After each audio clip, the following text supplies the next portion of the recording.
Dinamika transformasi kehidupan masyarakat Indonesia yang dipengaruhi oleh keadaan sosial dan perkembangan teknologi di era globalisasi. Perkembangan yang disebabkan di era globalisasi telah ditetapkan dalam sebuah kesepakatan bersama disebut dengan Sustainable Development Goals 2030. Sustainable Development Goals 2030 mempunyai banyak poin tujuan di dalamnya, termasuk adalah meningkatkan kualitas pendidikan di Indonesia. Meningkatkan kualitas pendidikan di Indonesia ada banyak cara di dalamnya, termasuk dengan pemanfaatan teknologi di dalamnya. Maka pertanyaannya adalah siapa yang akan menjembatani antara siswa dengan teknologi tersebut? Dalam penjembatan antara siswa dengan teknologi atau dalam pembelajaran di kelas adalah maka di situ hadir guru di dalamnya. Guru adalah seorang fasilitator yang akan menjembatani atau mengajari antara menghubungkan antara siswa dan bagaimana dengan mengaktifitasi atau bagaimana cara menggunakan teknologi di dalamnya. Dan untuk meningkatkan keefektifan belajar dalamnya, maka digunakanlah di dalamnya itu adalah suatu sistem kelompok belajar dalamnya. Berikutnya adalah kelompok belajar. Kelompok belajar dapat didefinisikan sebagai sebuah metode pembelajaran yang mana siswa bekerja sama untuk menyelesaikan sebuah masalah di dalam satu kelompok. Menurut Ibrahim tahun 2000, dalam situasi pembelajaran kelompok, siswa didorong untuk bisa saling berkoordinasi dalam menyelesaikan permasalahan yang diberikan. Dan menurut Wibowo tahun 2015, sebanyak 72% siswa setuju dalam pembagian kelompok. Data tersebut menunjukkan bahwa siswa lebih senang untuk belajar secara berkelompok dibandingkan secara individu ataupun mandiri. Oleh karena itu, melihat dari kebermanfaatan yang diberikan oleh pembelajaran kelompok, maka diperlukanlah sebuah standarisasi dalam penentuan kelompok belajar di sebuah kelas dengan tujuan untuk memaksimalkan potensi partner para siswa dalam sebuah kelompok. Berikutnya kami akan membahas mengenai urgensi respons. Kami telah menyebarkan kuesioner dengan beberapa pertanyaan di dalamnya. Salah satu pertanyaannya ialah apakah Anda sering menjumpai pengajar yang membagi kelompok dengan anggota tidak merata? Sebanyak 40,7% responden menjawab sering. Hal ini menunjukkan bahwa guru tidak memiliki sebuah standarisasi yang digunakan untuk sebagai patokan dalam pembagian kelompok belajar para siswanya di kelas.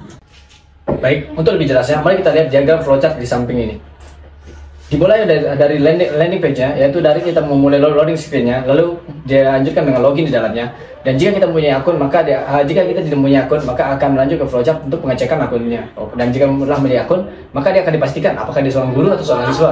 Jika dia seorang siswa, maka dia akan menuju ke flowchart bagian kanan. Dan jika dia seorang guru, maka dia ke flowchart bagian kiri, beserta fitur-fitur yang sudah tersedia dalam flowchart tersebut. Untuk lebih jelasnya, mari kita lihat dari interface-nya. Terlihat, pertama kita bisa memilih menu sign up atau login. Ketika kita memilih salah satunya, maka kita akan diberikan dua pilihan, yaitu sebagai student atau sebagai teacher. Di sini saya memilih sebagai teacher. Oke, di sini kita memilih username dan yang lainnya. Dan selanjutnya kita bisa login. Dan ini tampilan untuk teacher. Bagian ini adalah tampilan untuk bagian teacher. Kami tampilkan dengan bentuk smooth mungkin atau senyaman mungkin untuk dilihat oleh mata. Di sini ada beberapa pilihan di sini. Ada create dan sebagainya. Kami sini untuk create set kuesionernya, yaitu berguna untuk kuesioner yang akan dipilih untuk menjadikan soal bagi siswa-siswanya. Oke, selanjutnya ada pilihan lain di sini. Tapi kalau di set kuesioner tersebut ada dua pilihan dalamnya, yaitu auto set kuesioner dalamnya ataupun di dalam itu terdapat set manual. Oke, inilah yang secara auto sudah saya juga, soalnya kita tinggal menentuk poinnya di sebelumnya. Oke, selanjutnya terdapat di sini adalah create class. Jika kita ingin membuat kelas, maka kita bisa menentukannya di sini karena ini adalah hak bagi admin seorang teachernya. Oke, selanjutnya ini adalah grup. Jika kita ingin melihat, jika ingin membuat grup, karena ini adalah aplikasi membuat kelompok belajar dalamnya, maka aplikasi itu paling penting. Dan sini grupnya di dalam sini, itu sudah bentuk di dalamnya. Dan selanjutnya adalah kita bisa melihat untuk set standarisasi, karena yang jadi inti dari pengembangan aplikasi kami adalah tidak adanya sebuah standarisasi dalam pengelompokan belajar. Dan inilah fitur yang paling penting dalam aplikasi kami ini. Oke, selanjutnya bisa kita pilih kelasnya. Saya pilih 10A di sini untuk anak SMA, nanti jadi contohnya di sini. Oke, selanjutnya mungkin kita akan berpindah ke tampilan untuk guru, untuk siswa. Oke, tampilan untuk siswa, jika tampilan untuk siswa itu sendiri, tapi akan dilihat di sini. Ini untuk tampilan profil untuk siswa. Nah, ini masih untuk guru ini masih untuk guru. Oke, selanjutnya kita akan balik dan kita akan login untuk siswa sekarang. Nah, untuk bagian siswa itu sendiri, kita akan login seperti guru, seperti biasa, tapi dia akan masuk ke bagian profil khusus siswa sendiri. Oke, bagian siswa ini terdapat ada dua set kuesioner, ada MBTI sama ada untuk pengetahuan. Di MBTI ini kita akan tes kepribadiannya nih, supaya kita kelompokin siswa ini berdasarkan kepribadiannya cocok antara satu dengan yang lainnya. Dapat ini soal yang tadi dibentuk oleh teacher tersebut dan bisa diakses oleh siswa berdasarkan kode kelasnya yang sudah disajikan. Dan di sini adalah profil untuk siswa. Ada Adi Babakul. Oke, selanjutnya cukup sampai situ untuk penampilan untuk siswa, karena semua hasil kuesioner tersebut akan ikut di dalamnya.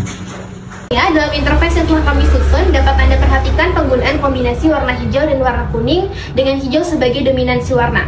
Alasan kami tidak menggunakan warna kuning sebagai dominasi warna background karena warna kuning apabila digunakan dan ditetap terlalu lama dapat mengakibatkan fatigue ataupun kelelahan bagi user.